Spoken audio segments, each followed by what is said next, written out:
There's this one U.S. president whose legacy is, well, it's everywhere. It touches our national parks, our economy, even how we think about corporate power.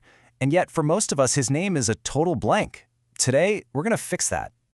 So, any idea who that is? It's a tricky one for sure. He's the only president in history who was literally sandwiched between two terms of the same guy, Grover Cleveland. And that little historical quirk is a big part of why he's so easy to forget. Yeah, for most of us, he's just another one of those bearded presidents from the Gilded Age. They all kind of blend together, right? But what if I told you that Benjamin Harrison was actually a pivotal figure, and not just some historical placeholder? Okay, so to really get why he was such a big deal, we've got to go back, way back. See, before he ever set foot in the White House, his leadership was forged in the fires of the Civil War. This was not a guy who sat around waiting for things to happen.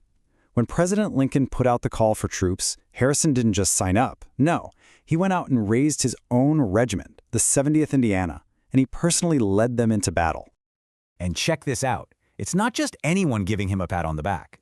This praise comes from General William T. Sherman, the General Sherman, one of the most famous commanders in the Union Army. Getting an endorsement like that was about the highest praise a soldier could get. And he wasn't one of those generals commanding safely from a tent somewhere in the rear. His famous catchphrase, "Come on, boys," was something he'd shout while he was leading the charge himself. That kind of hands-on bravery, it earned him some serious respect from his men.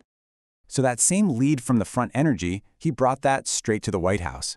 His administration got nicknamed the Billion-Dollar Congress, and it wasn't meant as a compliment. It was a jab at their spending. But if you look at where that money was going, it was funding an agenda that was incredibly modern and forward-thinking. I mean, look at this list. This was not a presidency where they just sat on their hands. In just a single term, Harrison's administration pushed through this whirlwind of totally foundational laws. He's taking on monopolies, expanding social welfare, reforming immigration, and fighting for worker safety. This was a presidency of action. And get this, for his time, he was incredibly progressive on civil rights. In an era when so many were being denied the right to vote, Harrison was out there loudly calling for African-American voting rights and pushing Congress to actually enforce the laws that were already on the books, but were being totally ignored. Okay, let's talk about the Sherman Antitrust Act. Honestly, this one act alone should make him a household name. This was the very first time the federal government really stepped in to say, hey, these giant corporate monopolies have gotten way too powerful. It's the bedrock of pretty much all the anti-monopoly laws we have today.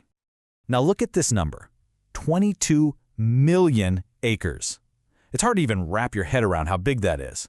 With the Land Revision Act, Harrison set aside that huge amount of land to create the country's very first national forest reserves. So next time you're hiking in a national forest, you can thank this guy. We always think of Teddy Roosevelt as the big conservation president, right?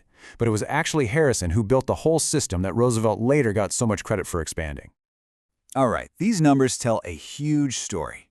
This Pension Act he passed, it caused federal spending to absolutely skyrocket. And why? Because it opened the door for tons of Union veterans and their families to get benefits. It was one of America's first big social welfare programs. 37%. Think about that for a second. Nearly 40 cents of every single dollar the federal government spent was going to veterans' pensions. That's a massive, massive commitment. It showed a real belief that the government had a sacred duty to take care of the people who fought for it. And it wasn't just the budget that was growing. The country itself was getting bigger, literally. Harrison actually oversaw more states joining the Union than any other president, 6 of them, changing the map of the American West forever. So you might think he was busy enough at home, right? Nope. Harrison had a really bold vision for America's role in the world, and he was not afraid to flex a little muscle to defend it. And he got a major test, for sure. It was called the Baltimore Crisis. Basically, a mob in a port in Chile attacked a bunch of American sailors. 2 of them were killed, and suddenly the U.S. and Chile are on the absolute brink of war. Harrison's response was, well, it was firm. No messing around. He basically said, if our flag is going to mean anything, we have to protect our people. He demanded an apology, he demanded reparations, and he sent a clear signal to the rest of the world that America was a growing power to be reckoned with. And he wasn't just all talk either. He put the money where his mouth was. Just look at the difference here. In 4 short years, he completely modernized the U.S. Navy, transforming it from a tiny, old fleet into a real steel-hulled force. He was laying the foundation for America's future as a global naval power.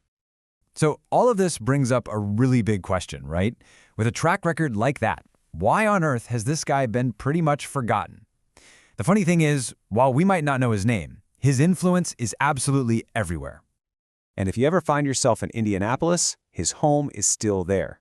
But it's not just some dusty old museum. It's a national historic landmark, and it's dedicated to actively keeping his work alive. When you stop and list it all out, it's pretty mind-blowing. He was fighting for voting rights, pioneering land conservation. He even started the tradition of flying the American flag over public schools. This guy literally helped build the framework for modern America. And that's his legacy, right there, in action.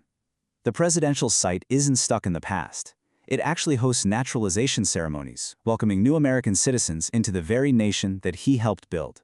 It's like his mission of civic engagement is still being carried out today.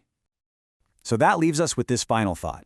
Here's Benjamin Harrison, a president who did so much, but he's stuck in the history books, overshadowed by the guy he came after and before. It really makes you wonder, doesn't it? How does history decide who becomes a legend and who, no matter how important they were, just fades away?